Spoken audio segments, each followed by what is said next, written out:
starring Becca Sheets, Kaylyn Newell, Carmie, Midnight, Kat, Deanna de Keizjer, Adrian, Vail, and Matthew Ellen.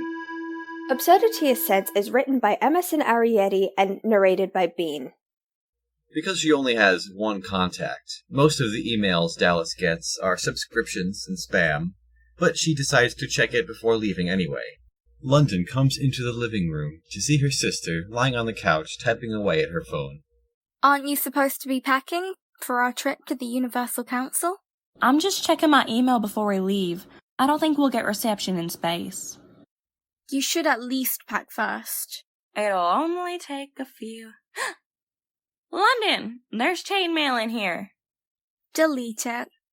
It says not to, or I'll get moved to the top of the list. Those are hoaxes intended to scare people. Ignoring her sister, Dallas continues to read the chain letter. Send this to 5 people in 24 hours or Sarah's spirit will brutally murder you. Don't spread that rubbish! Dallas, are you even listening to me? How did this even get in here? I sent it to you 5 times, so please forward it before we leave. You've said this to me 5 times. As Dallas runs upstairs, she yells to London, "You're the only person in my contacts!" London lets out an annoyed growl. She produces her cell phone from one of the numerous pockets on her pants and deletes the offending emails. The twins walk to the shoddy remains of a house that Lydia was still calling home. The whole way over, Dallas continually voices her concern, but her sister does her best to ignore her. Lydia opens the door for them, and London says, Hello, is everyone here? Everyone's in the living room. The 3 go to the living room, with Dallas still sulking. It ain't like we're leaving. We're not going inside the internet looking for a spirit. Perhaps too used to weirdness already. Nada casually mentions, I heard on the news that people were getting killed, and people think that it's a spirit. You do know that my sister is worried about chainmail. Oh, that? Yeah. Those are bull, dude. Thank you! Now that we've gotten that out of the way, how to make a spaceship, you just... London leans her head back, racking her brain for the answer. This is just brilliant. She covers her face with her hands. I don't quite remember how to make one. I had it yesterday, I think. I had no idea you were such a scatterbrain. Wait a second. Did you guys switch clothes? Hey, I ain't scatterbrain. Besides, we ain't even going up to space. There's a spirit trying to kill my sister. We aren't about to waste our time chasing a chainmail hoax. Bexs stands up from the spot where the TV used to be. What if it isn't a hoax? We've done many things that are, arguably, more ridiculous. Leprechauns aren't proof of unicorns.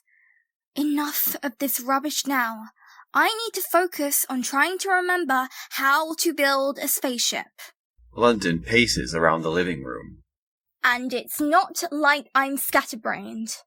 Creating a spaceship is difficult. There are lots of steps. London stops near the kitchen door so she could turn her back to the others. She pulls her memory journal out of one of the many pockets on her jacket. I remember that I read the manual when I was little. Each part of the remote deals with separate things. Space, time, metaphysics. It has different modes that you need to cycle. One of them's gotta be for the internet. Seriously, Dallas? Would you let it go? The lights flicker, and the wind whistles sharply. Already? London slowly returns her memory journal to one of her many pockets and turns to face the others, her expression betraying her concern. London. A tingling runs up London's spine, and she stiffens. Dallas pushes her towards the stairs. You gotta hide somewhere. Wait, she's a spirit. That won't do any good. You said something about the internet earlier? You deleted my letter, didn't you, London? She lives online, so we've... A power surge cuts her off. A creaking from above grabs the twins' attention. The fan drops, and the duo dive out of the way. Stay still so I can kill you. The women run into the kitchen. Or what is left of it, anyway. I just need to think. Alright, if the remote were to be in a different mode, would it be like moving through timelines? What are you talking about? The same way that we jump through time. I don't jump through time. Zoe does.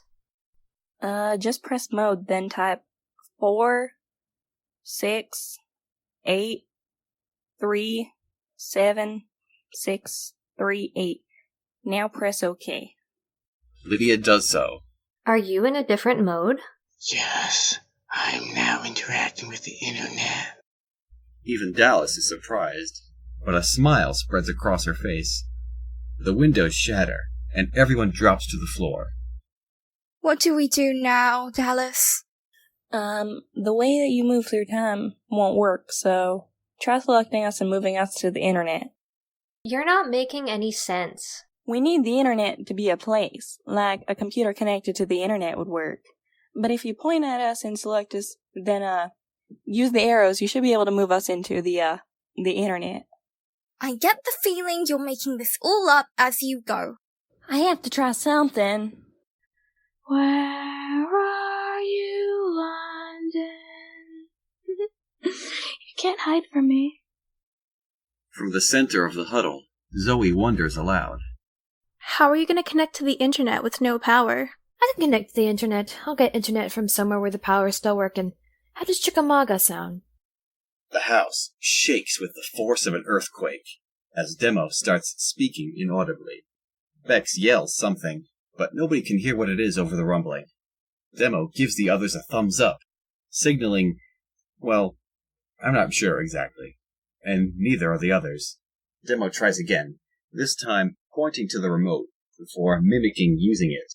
Lydia points the remote at the others, sans Demo, and presses the select button.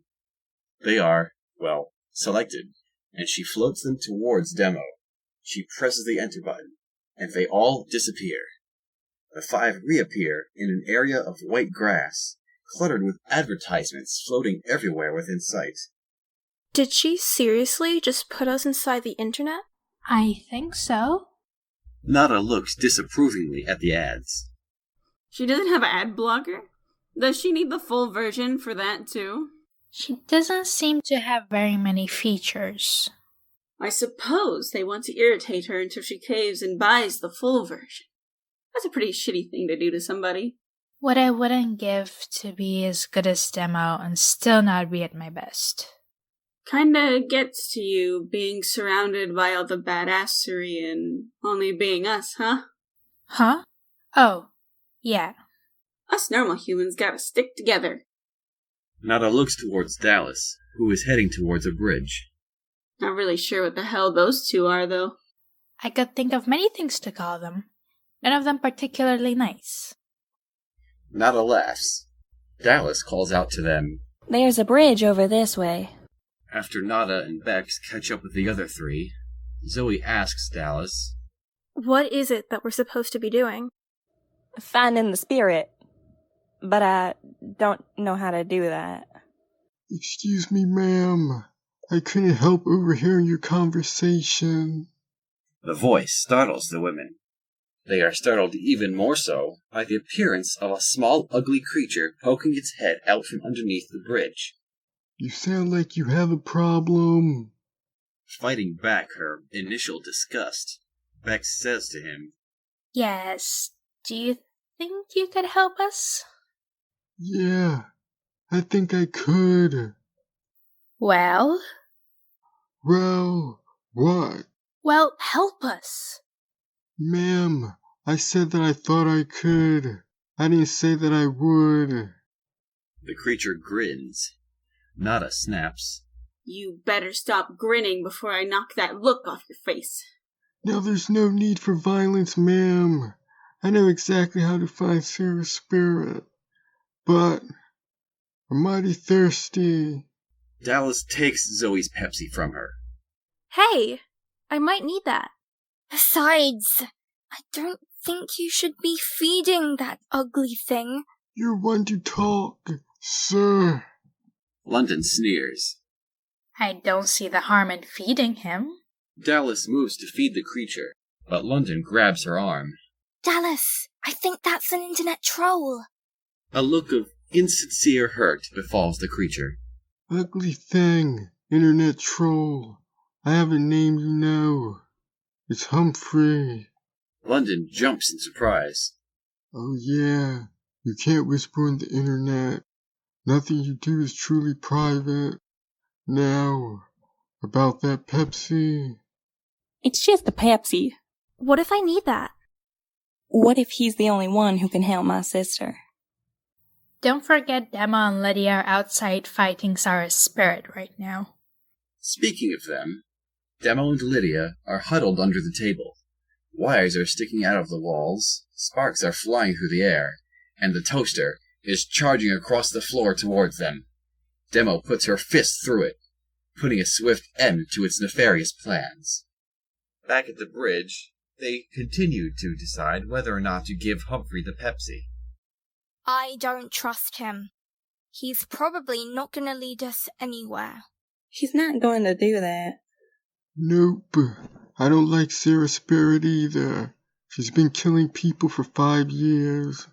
No one here was ever brave enough to face her before. London sighs. Fine, just give him the Pepsi. Dallas gives Humphrey the Pepsi, and he drinks it up. Once he is finished, he crawls out from under the bridge. Thank you, ma'am. I appreciate the Pepsi very much. You're very welcome. Do you think you can help us find Sarah's spirit now? If you think I'm going to take you to Sarah's spirit, you're sadly mistaken. What? I thought we had an agreement. Insincere guilt appears on Humphrey's face. Are you guys mad? Nada marches over to Humphrey and grabs him by the shirt. We don't have time for your games. Whoa. You misunderstood me. I said I wasn't going to lead you to Sarah's spirit. I'll be more than happy to point you in the right direction. He does so, pointing to a castle in the distance. Her website is sarahscastle.com. And how do we kill her? I don't know. No one's tried. Then we'll have to learn together. What do you mean? I told you all you wanted to know. I don't think you did. And I think if we take you directly to the castle, you'll have more to say. Back under the kitchen table, where the only source of light is the periodic flickering of electricity surging through and cracking the walls. I can't see anything. Demo lifts up her hair. The glow of her eye illuminates her face a dim red. I can see in the dark, but only for an hour after the sun's gone down. What sort of design is that? One that encourages the buying of the full version. Demo leads Lydia into the living room. I can see you. The wall between the kitchen and living room explodes. Demo shields Lydia from most of the flying plaster with her back. A brand new hole in the roof allows a bit of starlight in. My house can't handle much more. We need to go somewhere else. That thing could destroy the town. We can't subject the people to that. You'd think they would do something about my house falling apart like this. Would you? Lydia pretends not to hear her, over the sound of crashing and crackling electricity. Bex's house. Nobody is in there. As the two make their way next door, the other 5, 6 if you count Humphrey, are outside of Sarah's castle. All right, this is the castle. Now, would you remove your grubby hands from my shirt? Nada rubs her hand in Humphrey's face before throwing him to the floor. He scrambles away from Nada and to his feet. You're still coming inside with us. Ma'am, I don't... Nada pushes Humphrey forward, and they proceed across the moat's bridge. Zoe asks, Who is Sarah's spirit anyway? Back in the 16th century, she was the crown princess in the Isle of Thee and the last heir to the throne, but someone called their family usurpers, a war ensued, and she was executed. That's terrible. It is, and now she's trying to spread her story, and whoever doesn't help her will face death. That's a bit of a ridiculous story, don't you think? It's happening to you and you still don't believe it? I mean, why is she even on the internet in the first place? How did she even hear of it? What does it really matter? If we're going to get rid of her, we need to know what we're up against. Take it from me. These sorts of things are created by classless trolls intent on scaring people. I know that these are created by classless trolls. Created. I think this was created by the anomaly. Chainmail threats were never real before, so one actually happening would be a contradiction to this reality. So there were like vampires and werewolves running around? I wouldn't go so far as to say that everything that is wrong is now right, but more of anything at all is possible. Humphrey claps slowly. That was a magnificent display of genius. It really was. But, you see, I have a date for dinner, so I would appreciate if we could wrap up killing Sarah's spirit. Despite not agreeing with his reason, they do continue into the castle. Overlapping chatter bounces off the stone walls, jarring dust loose from the crevices of the interior.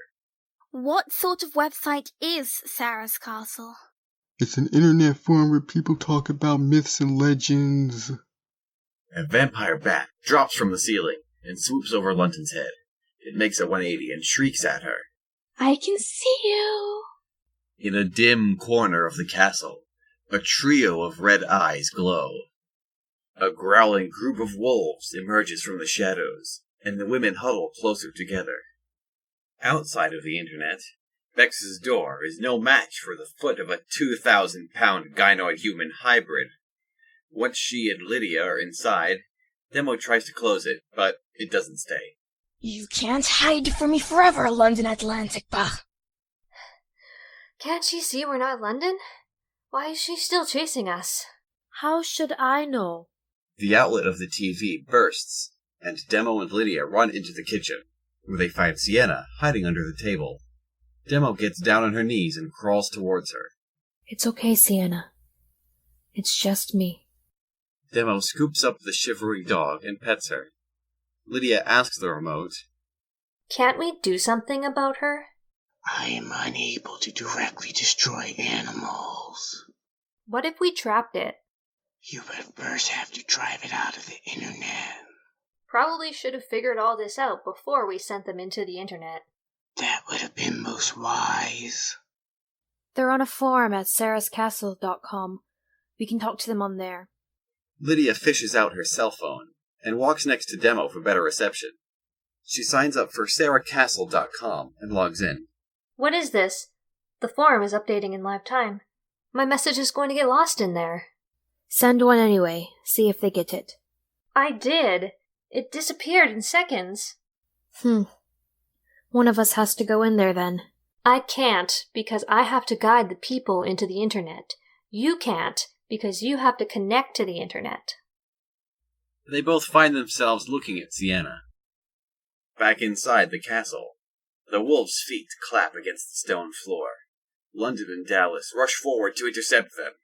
They vault over them, causing the wolves to skid to a halt and turn to face them. London takes a brief moment to try to read their thoughts, but they have none. They don't have any thoughts.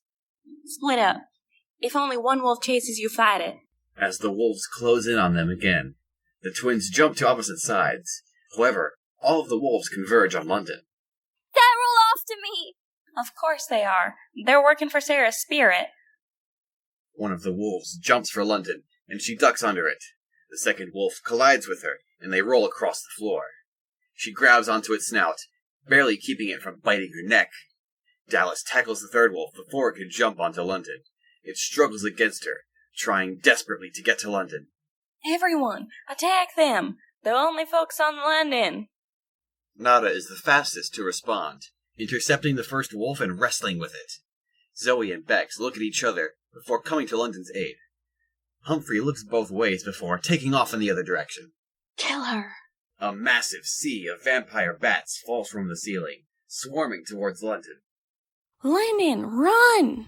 As the others hold off the wolves, London darts towards the exit. The bats descend onto her, biting and clawing her. She swats as many as she can away. They tear at her short black hair and leather jacket. She stumbles out of the exit, and the bats crash into an invisible force field. London breathes heavily and sits on the ground. She stares back inside, watching the bats flapping with all their might, but not moving an inch forward. They can't get out. Dallas, Zoe, Nada, and Bexs release the wolves and run with them to the castle exit. They get outside, but the wolves crash into the barrier. After a few moments of collecting themselves, Bexs notices a medium-sized white dog running towards them. Sienna? Bexs runs towards her dog and meets her halfway. She hugs and pets her. When Dallas notices, she hides behind her twin. What are you doing here? Bexs removes a note from the front of her collar and reads it for all to hear. This is from Demo and Lydia. Lead Sarah's spirit back to where you guys first came in. Lydia will create a portal and make sure to let Sarah's spirit follow you. We will then be able to trap her using the remote. I don't think Sarah can leave her castle. But she has to be. She killed people in the real world. Not directly. She uses electricity and other creatures. So we'll have to go inside instead and have Lydia create a portal there. What about all those creatures in the way? They'll attack me as soon as I enter. They'll attack you. Inform Demo of the new plan. Come on, let's go clear an entrance for London. Nada heads towards the castle, and it's not too long before the others catch on to what she means. Bexs gives Sienna's collar to London. Then she reluctantly follows the others back into the castle. Demo and Lydia are under Bex's kitchen table. They're faring well against the electricity and falling debris. The actual kitchen, however, is trying its best to make Lydia's house look habitable. How can we be certain it will work? I was right about the portal, wasn't I? By the way, please don't ever tell Bexs we tested that on Sienna. I won't. We just move her into you and she'll be quarantined? Yes, the combination that lets you interact with the internet was 46837638. So logically mine would be... Demo reels off a long string of numbers. Lydia stares blankly at her and spreads one of her arms out as if to say, "What?" 46837638 equals internet on a keyboard. So I just had to spell out my name in a similar way. Oh, that makes sense. That should work, right? Why don't you type in the numbers, and I'll tell you if I can interact with Demo or not. Demo repeats the number, and Lydia types it out onto the remote. This better work after all this typing. The code you entered is invalid. I have other ideas. Try the code again, except change the last 7 digits to 12. After a few seconds of typing out the new code, she presses enter. The code you entered is invalid. The last variant of my name I can think of is 0.5. So replace 12 with 746483484. Lydia attempts the final code. I am now capable of interacting with Demo. Demo grins. Well, as much as one can grin without a mouth and only one visible eye. Her torso glows blue, and London and Sienna emerge, falling unceremoniously onto the floor. There you are, London. The chandelier falls and smashes into the table, and loose shards of glass erupt from the impact. The stove and microwave explode, setting fire to the kitchen. London holds tightly to Sienna to keep her from moving, and she stares at the flames for a moment, before remembering why she came out here. Sarah's spirit can't exit her website, so you'll have to make a portal there. All right. I'll be ready to trap her as soon as she comes out. London nods, then she looks at Lydia expectantly, as lightning bolts flash outside the window. Lydia, send me back inside. You just have to walk into Demo. She's a portal. London imagines herself crawling through Demo, and it's just... London looks at Demo. How do I?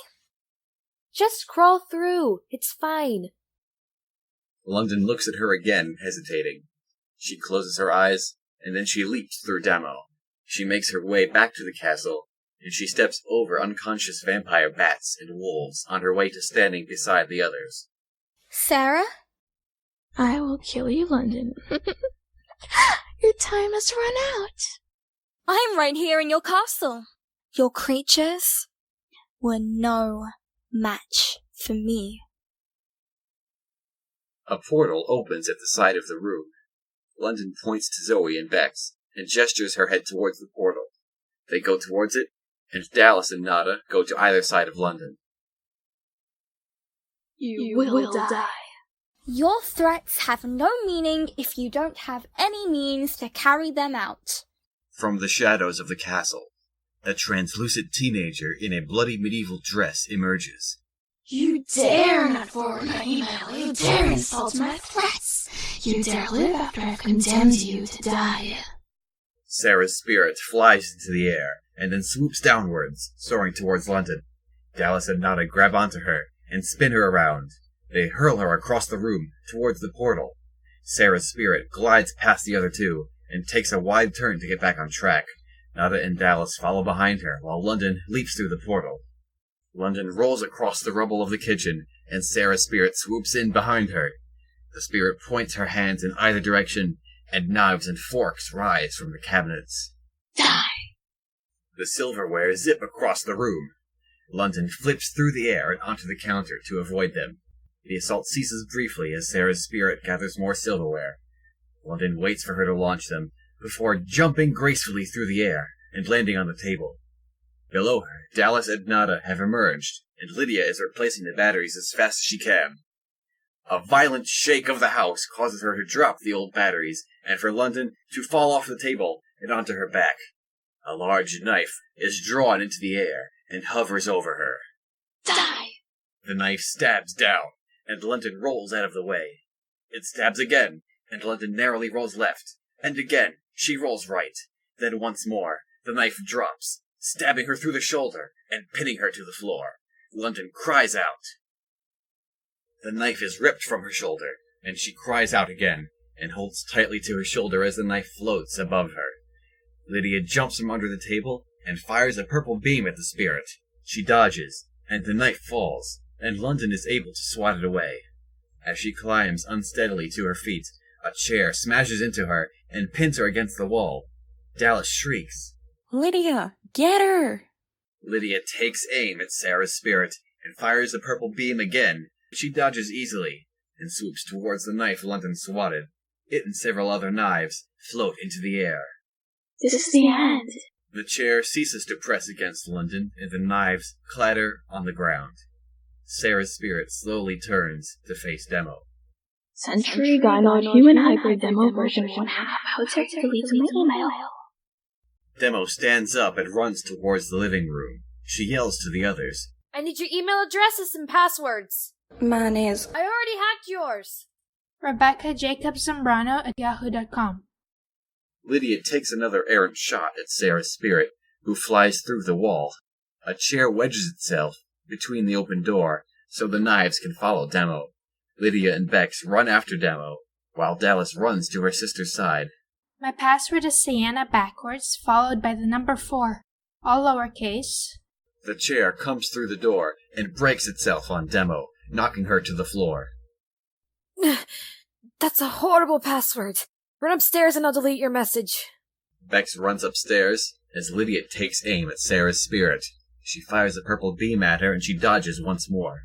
Demo turns her back to the spirit as several knives stab into her. She lets out a groan, and Sarah's spirit floats through the ceiling. Rebecca Jacobs, Summerno.